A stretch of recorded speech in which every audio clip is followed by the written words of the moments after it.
দিতেই হবে।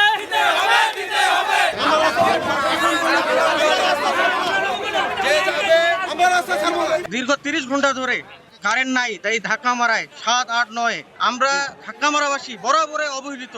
একটু যদি হয় ঝড় বৃষ্টি উঠে আমাদের কারেন্ট থাকে না। এটা যে নতুন করে তা না, দীর্ঘদিন ধরে এই পঞ্চগড়ে এই ধাক্কা মারা অবহেলিত।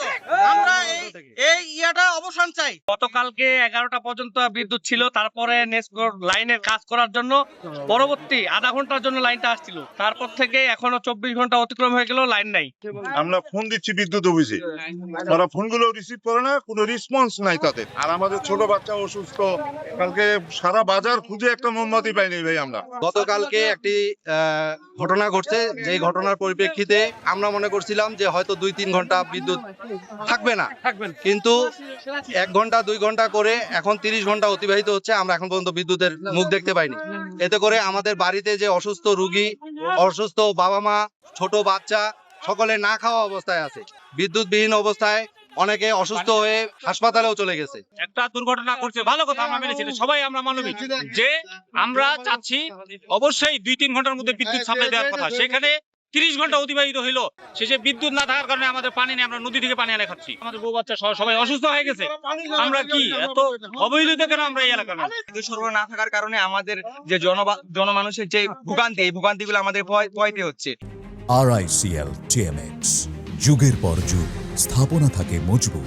বিদ্যুৎ না থাকার কারণে পানির সমস্যা, বাসা বাড়িতে কার পানি নেই, মানুষ নিত্য প্রয়োজনীয় যে কাজগুলো সেই কাজগুলো করতে পারতেছে না। এই ভোগান্তিগুলো আমাদের মধ্যে এতক্ষণ 30 ঘন্টা হয়ে যাচ্ছে, তারপরে কোনো মানে এইটার কোনো সুরাহা এই পর্যন্ত আমরা পাইলাম না। বাচ্চাদের কোনো কারেন্ট পাচ্ছে না, পানি পাচ্ছে না, তারপরে ফ্যানের বাতাস পাচ্ছি না, বিভিন্ন রকমের আমরা মানে দুর্ভোগের মধ্যে কাটতেছি।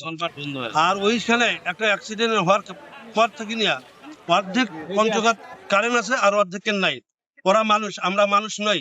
দোকানপাট বন্ধ হয়ে আছে, আমরা কাস্টমারকে কোনো সার্ভিস দিতে পারতেছি না। বিশেষত আমাদের বাসার যে ট্যাঙ্কির যে পানিগুলো আছে সবগুলা শেষে, যে বাচ্চাগুলা পানির জন্য এগুলা এখন অন্য বাসাতে যাওয়ার সময় কোনো বাড়িতেই পানি নাই।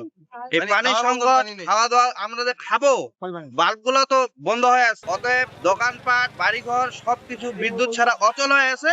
আমাদের যতক্ষণ পর্যন্ত আমাদের বিদ্যুৎ না দিচ্ছে ততক্ষণ পর্যন্ত আমাদের অবরোধ এইভাবে চলতে থাকবে। আমাদের ছেলে মেয়ে লেখাপড়া, পানির ব্যবস্থা, খাওয়া দাওয়া, অসুস্থ লোকদের জন্য কি ধরনের সমস্যা হচ্ছে।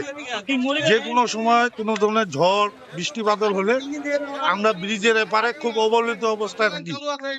বরাবরে আমাদের এপারে বিদ্যুৎ নিয়ে এই যে নেস্কো, এরা খুব দুর্নীতি করে।